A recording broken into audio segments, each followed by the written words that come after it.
சூரசம்ஹாரம் ஒரு 1 ஹவருக்கு முன்னாடி தான் பெரியவா இந்த உத்தரவு கொடுத்தா பெரியவாபுரத்தில் சூரசம்ஹாரம் நடக்கணும் அப்படின்றது.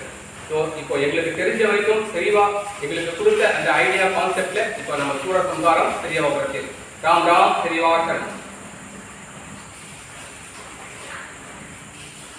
பாலகனே ஓடிவிடு, சிறு பையனே ஓடிவிடு, யாம் பெற்றிருக்கும் வரம் உனக்கு தெரியுமா? பெண் வயிற்றில் பிறந்த எந்த ஒரு ஆணும் என்னை சாகடிக்க முடியாது. சாகா வரம் பெற்றவன் சிவனிடத்திலிருந்து. பாலகனே ஓடிவிடு, ஓடிவிடு, கடலை உருவாக்குகிறேன், பயமுறுத்துகிறேன், ஓடிவிடு, ஓடிவிடு, ஓடிவிடு, ஓடிவிடு, ஓடிவிடு,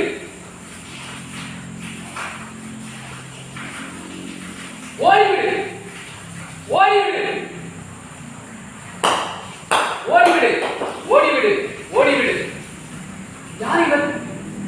இவனுடைய செய்தியை ஒரு வித்தியாசமாக இருக்கிறது. இவன் பாலகன் அல்லது. இவன் யார்? இவன் யார்? இவன் யார்? ஓடிவிடு பாலகனே ஓடிவிடு, ஓடிவிடு பாலகனே ஓடிவிடு, ஓடிவிடு பாலகனே ஓடிவிடு, ஓடிவிடு. யார் இவன்? இவன் பெண் வயிற்றில் பிறந்தவன் அல்ல. சிவனின் கண்ணில் இருந்து அக்னியில் உருவானவன், சரவண பொய்கையில் உருவான ஆறுமுகன், கந்தன், கடம்பன், வேலாயுதா வேல் வாங்கி வந்து என்னை சூரசம்ஹாரம் செய்ய வந்திருக்கிறார். ஓடிவிடு, ஓடிவிடு, ஓடிவிடு, ஓடிவிடு, ஓடிவிடு, ஓடிவிடு, ஓடிவிடு, ஓடிவிடு. முருகா, முருகா, முருகா, என்னை ஆட்கொண்டு விடு முருகா.